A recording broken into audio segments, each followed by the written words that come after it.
Buraxılış imtahanı nömrə 25. 1. Düzdür hamıda. 2 düzdür. 3 düzdür. 4 düzdür. Bəli. 100-dən tapdığın cavab çıxmalısan. Bunu necə tapmalısan? Canqurtaran düsturu demişdik. 100-dən 20 çıxdım. Qaldı neçə? 80. 70. Hə, bu elə qalandır da. Axı 100-dən çıxırıq hər dəfəsində. Cavab oldu 56%. Desəydi ki, neçə faizi kəsildi, onda 100-dən çıxardıq. Hə, kəsildi. Bu qalandır. 44-ünü kəsibdilər, 56-sı qalıbdır. 2, 3, 4. Bax, bu 4-ün sualı çox soruşurlar. Ordinat oxunu kəsdiyi yerdə nə 0 olurdu? X 0 olurdu. X-in yerinə 0 qoyanda Y bərabərdir. Mənfi 3-dür 0 üstəgəl 27. 3-dür 0 1 eləyir. Mənfi var deyə. Mənfi 1 üstəgəl 27. Oldu 26. İndi X-i 0, Y-i 26 olan cavabımız oldu D variantı. 5 düz yazıb hamı. 5-də nəyə fikir verməliydiniz? Qiymətli hissəsi 1-dən 10-a qədər olmalıdır. Yəni 3 sam %73, 10 üstü mənfi 3. Cavab C bəndi. 6, 7 düzdür. 7-nin düsturu belədir uşaqlar. Deməli, S ox kəsiyi bərabərdir. Pi vurulsun. Deməli, S yan bölünsün pi. S yan bölünsün pi. İndi yan səthinin sahəsini veribdir 40 pi. Gəl. Bunu bölürsünüz piyə. Cavabımız nə qədər qalır? 40 qalır. 6-ya da baxaq. Uşaqlar, 6 nömrəli sualda təklər gedəndə ifadənin özü çıxırdı. Yəni -6. Cütlər gedəndə ifadə modulda çıxırdı. Burada da bunlar gedir. Modulda -3-ün kvadratı qalır. İndi -6 çıxılsın. -7-nin modulu 7. -3-ün kvadrat 9 eləyir. Modulda elə olur 9. Yekun cavabımız -22 D variantı. Sonra 8, 9, 10. 8, 9, 10 düz yazmışsınız. 9-u necə düz yazmışsınız? Burada trigonometriya var. Necə düz olur belə suallar uşaqlar? Bax görün bura. Bu nə verir bizə? Kosinus 2x. Yazıram. Kosinus 2x bərabərdir. Nəyə? 2-də 1-ə. Onda 2x bərabərdir. 2-də 1 aldığı bucaq. Müsbət mənfi pi böl 3-dür. Üstə gəlir 2 pi k. Hər birində 2-yə böləcəksiniz. X olacaq. Müsbət mənfi pi bölək 6. Üstə gəlinsin pi k. Cavab D variantı. Uşaqlar 8-i necə yazmışsınız? Vahid vektor nə idi ki vahid vektor? Nəyi 1 olan? Uzunluğu 1-ə bərabər olan kök altında 3k kvadrat, 4k kvadrat. Yəni 9k kvadrat üstəgə 16k kvadrat. Bərabər 1-dir. Hər şeyə kvarta yüksəltdim. 25k kvadratı 1. K'nın kvadratı oldu 1 böl 25. Bu zaman K'nın özü olur müsbət mənfi 5-də 1. Yəni müsbət mənfi 0,2. Sonra 10 düz yazmışıq mı? 11 düz yazmışıq mı? 10 düz olar. 11 də düz olar. Diagonal sayı düsturunu biliriksə. N vurulsun, N çıx 3, bölünsün 2. Bərabər 44-də. Onda N vur N çıx 3 nəyə bərabər olur? 88-ə. Buradan da N'in 11 olduğunu mən rahat şəkildə gördüm. Çünki 11-i 8-ə vuranda 88 eləyir. 12 yəqin düz yazmışsınız. Kəsmələr sonra birləşdirilir. 13-ə baxaq uşaqlar. Deməli, fikir verin, söhbət 2 dənə zərdən gedir. Deyir ki, 2 zər atıldıqda birində düşən xalın 5 və xallar cəmi tək ədəd olması məlumdursa, birincisində 5 düşüb və düşən xalların cəmi tək ədəddir. Onda birincisi 5-dirsə, ikincisi gərək cüt ədəd olsun da. Yəni 5 ilə nə düşsün? 2. 5 ilə nə düşsün? 4. 5 ilə nə düşsün? 6. Həmçinin, ola bilər ki, ikinci zərdə 5 düşür ancaq. Burada 5 düşsə, onda birincisi 2. Burada 5 düşsə, birincisi 4. Yenə 5 düşsə, burada 6. Ümumi neçə hal var?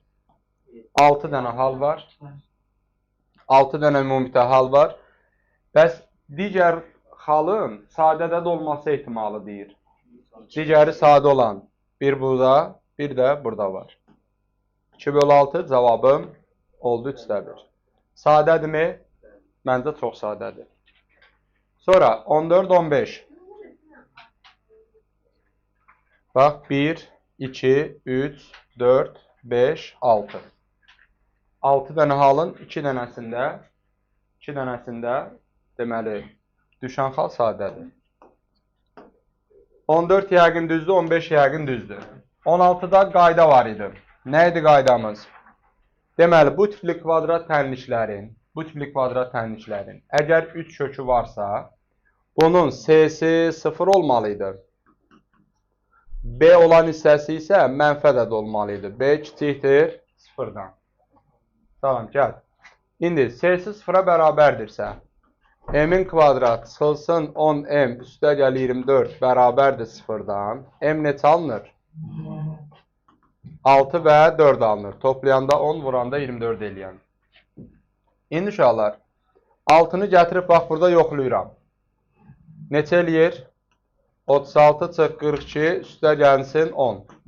Buradan müsbət 4 alınır. Amma mənfi olması mənə lazımdır. Ona görə 6-nı götürə bilmərik. 4-ü gətirib yoxlasam burada. 16 çıxılsın 28 üstə gəlsin 10. Bu eləyir mənfi 2. Demək ki, M bərabər 4 işimizə yaradır. M-in 4 qiymətində bu tənliyin 3 dənə kökü var. 17, 18, 19. Bir izləyin görüm nə olar aşağılar. 17, 18, 19. Neçə? 17-yə. Fikir verin. Bax, bunun bu hissəsi bərabər olmalıdır 7-nin üstü 1-ə. Yəni, 8 çıxılsın loqaritma 5 əsasdan 3x üstə gəl 2, 7 üstü 1-ə bərabərdir, yəni 7-yə bərabərdir. İndi çox sadə bir sual verirəm. 8-dən neçə çıxsam 7 qalar? 1. Demək ki, loqaritma 5 əsasdan 3x üstə gəl 2 bərabər 1 olmalıdır. İndi buradan 3x üstə gəl 2 nəyə bərabərdir onda? 5-in üstü 1, 5-ə. Buradan 3x bərabər oldu 3-ə. X də özü oldu 1. 18 düz yazmışıq mı? Qayda necə idi? Bir dəfə təkrar eləyək. Bəli.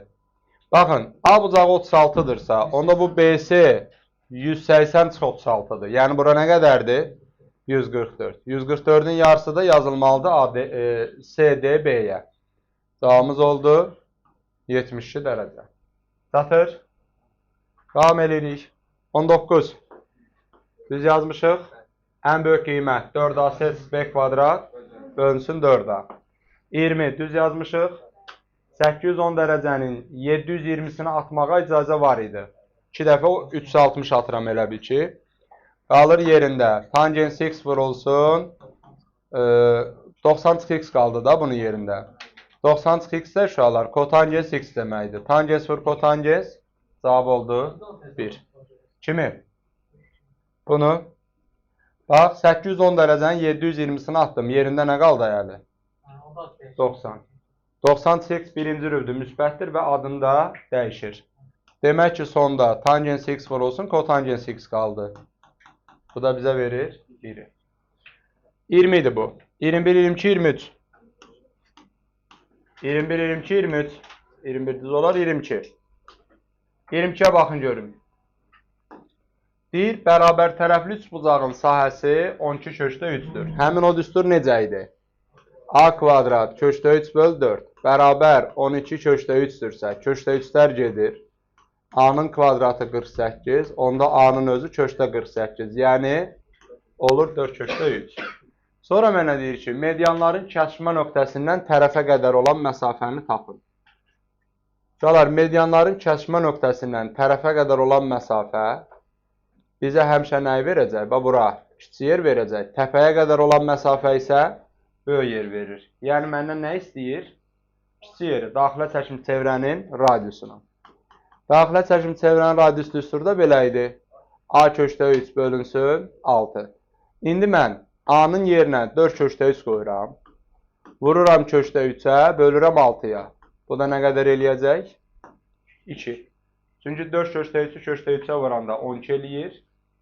12-ni də 6-ya böldüm, cavab oldu 2. Aydınsa davam eləyək. 23 A köştəyüz bölü 3 idi, xarici çəkilmişi. O təpəyə qədər olan məsafədir. 23-ə baxın uşaqlar. Mail prizma belə əyilmiş formada olurdu, xatırlayırsınızsa. Deməli, bir dənə üçbucaq çəkdim.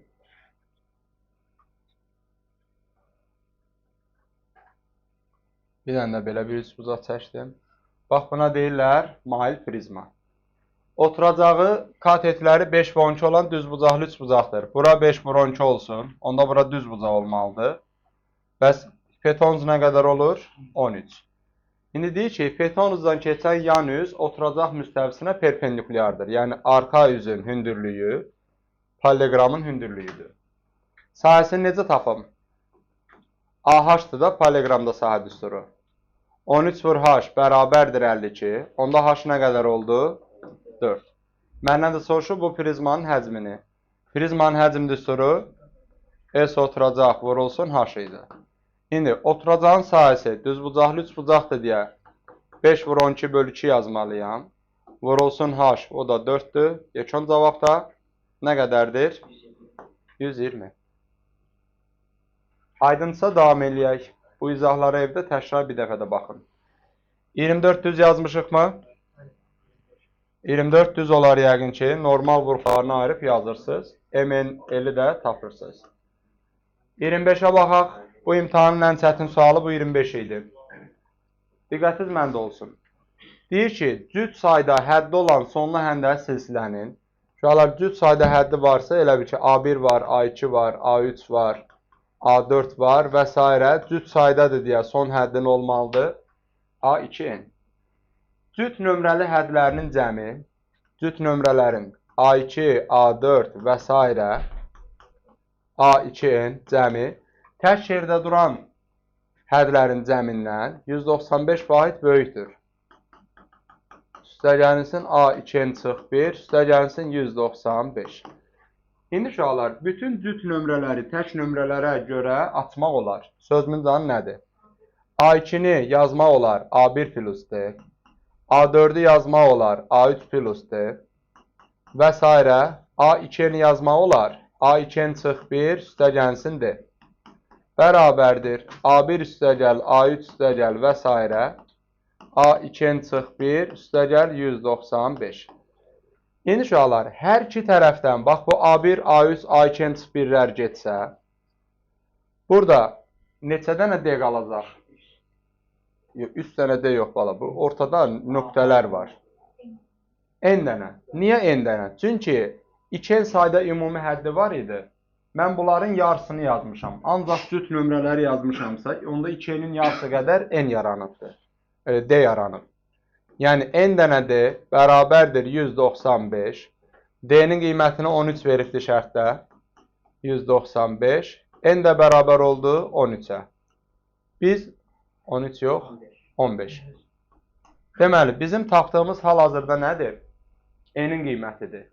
Amma bu, deməli, silsilənin neçə həddi var deyir? Onda sonuncu həddi 2N'dir. A2N bərabər oldu A30'a. Demək ki, bu silsilənin 30 dənə həddi var imiş. Aydın oldu mu? Tamam.